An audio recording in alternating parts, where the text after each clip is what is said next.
మురళి గారు, hello sir. Welcome to Tollywood. Thank you sir. ఒక serious content ఉన్న ఈ సినిమాని రిలీజ్ చేయడానికి మీరు ముందుకు వచ్చారు. మీ కాన్ఫిడెన్స్ ఏంటి సార్? నా కాన్ఫిడెన్స్ థ్యాంక్స్ అండి. ఈ కాన్ఫిడెన్స్ ఫస్ట్ నాకు సినిమా చూడలేదండి. నేను ఈ ప్రొడక్షన్ తీసుకున్నప్పుడు రాంబాబు గారి మీద ఉన్న కాన్ఫిడెన్సే నాకున్న కాన్ఫిడెన్స్. ఆయన ఫస్ట్ నాకు చెప్పినప్పుడు నేను ఓకే చెప్పాను. తర్వాత కంటెంట్ చూశాను. నేను తర్వాత కంటెంట్ చూసినప్పుడు ఆయన మీద పెట్టుకున్న కాన్ఫిడెన్స్ ఏమాత్రం తగ్గలేదు, ఇంకా పెంచింది. సో అదే కాన్ఫిడెన్స్ తోటి ఈరోజు థియేటర్లోకి జనాల దగ్గర తీసుకెళ్తున్నాం. నేనే కాన్ఫిడెన్స్ తోటి వాళ్ళని నమ్మి ఈ సినిమాని తీసుకున్నాను, అదే కాన్ఫిడెన్స్ జనాలు కూడా చూస్తారు వాళ్ళు థియేటర్కి వచ్చినప్పుడు. డెఫినెట్గా ఒక కొత్త ప్రపంచం, కొత్త క్యారెక్టర్లు, కొత్త స్టోరీ అలాంటిది అనమాట. ఈ రేవు అనే టైటిల్ ఊరికినే పెట్టలేదండి. ఆ రేవు మనల్ని మనం ఇప్పుడు ఎక్కడ రేవు ఉంటే వెళ్తాం మనం చూడటానికి, అలాంటి కంటెంట్ అనమాట. మనం ఈ రేవుని మన థియేటర్లో అందరూ చూస్తారు. వాళ్ళు చూసినాక ఇంకో 10 మంది చెప్తారు. ప్రభు గారు, రాంబాబు గారు, మొన్న ప్రీ రిలీజ్ ఫంక్షన్లో దిల్ రాజు గారు ఈ సినిమాకి రివ్యూ రాస్తా అని చెప్పేసి ఆయన అన్నాడు. ప్రస్తుతానికి అది వైరల్ అవుతుంది. అంటే ఆల్రెడీ మీరు ఎన్నో సినిమాలకు రివ్యూలు రాశారు. సినిమా కంటెంట్ గురి మీద ఒక నమ్మకం అయితే ఏర్పడింది ఈ సినిమా తీసుకున్నందుకు. సో ఆ ఛాలెంజ్కి మీరు సినిమా రూపంలో సమాధానం ఇవ్వగలుగుతారా, ఇస్తారా? తప్పకుండా. పొద్దున్నే కేబీఆర్ పార్క్లో కలుస్తూ ఉంటారు, వాకింగ్ చేస్తూ ఉంటాం. ప్రతి సినిమాకి ఆయన ఏంటి ఇంత రివ్యూ ఇట్లా నెగిటివ్ వచ్చింది ఏంటి అని చెప్పి డిస్కస్ చేస్తూ ఉంటారు ఆయన. అట్లా అదే పొద్దున నేను సినిమా రేపు పొద్దున ఆయన రాతో డిస్కస్ చేస్తానికి ఆ మాట అన్నాడు అనుకుంటున్నాను నేను. ఆయన అట్లాగే ఆయన రివ్యూ రాస్తున్నారు. డెఫినెట్గా సినిమా చూపించు అని చెప్పి ఫోన్ కూడా చేశారు. రేపు సెలబ్రిటీ షోలో ఆయనకి వేసిన తర్వాత మీరే ఎందుకు కదా ఏం చెప్తారు, ఏవి రివ్యూ రాస్తారు సుధీర్ కానీ, ఆ నమ్మకం నిలబెట్టుకున్నామా లేదా, ఎంత రేటింగ్ ఇస్తారు, ఎట్లా ఉందని చెప్తారు అనేది మీరే వినండి.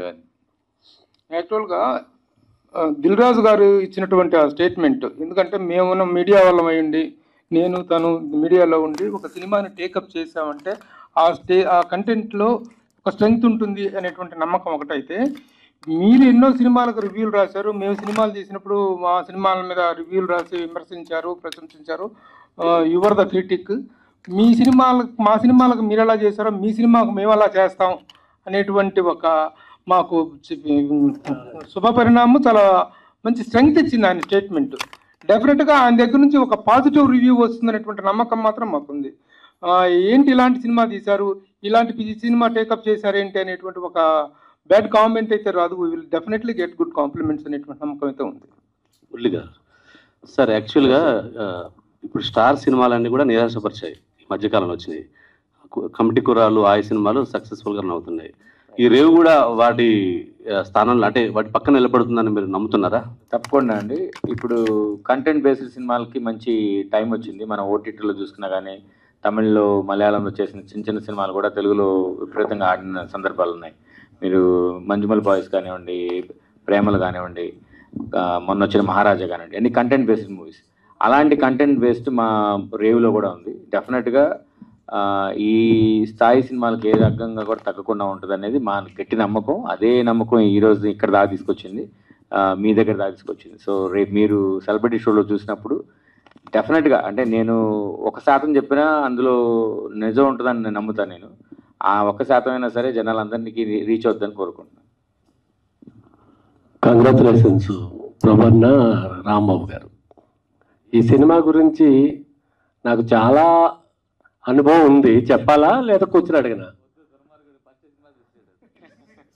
తప్పకుండా చెప్పండి సార్, తప్పకుండా.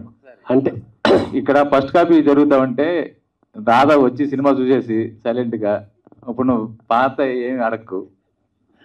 ఈ రేవు అనే ఆ పదానికి నాకు చాలా అనుబంధం ఉందండి.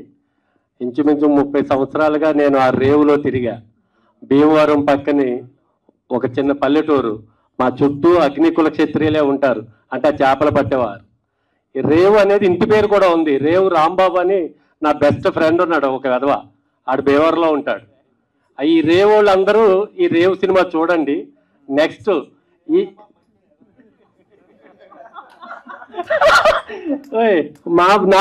నా ఫ్రెండ్ రాంబాబు, ఆడు భీమవరంలో ఉంటాడు. అది ఆ జాతర ఆ ఎపిసోడ్ చూసినప్పుడు నేను లేచి నుంచుని చప్పట్లు కొట్టా. అంటే అంత ఇన్వాల్వ్ అయ్యాము. ఆసాదోళ్ళు, ఆ కత్తి కొట్టుకోవడం, అవన్నీ నేను ఒక చాలా ఇయర్స్గా మా పర్లమ్మ జాతరలో చూసాం. అదంతా ఆల్ ద బెస్ట్ అన్న. ఇంకా సినిమా గురించి ఇదెందుకు తీశారు పిచ్చగా నచ్చేసింది నాకు. మీకు థియేటర్లో డబ్బులు వర్షం కురవాలని నా మనస్ఫూర్తిగా కోరుకుంటున్నాను. All the best rave team. Thank you Radha, thank you very much.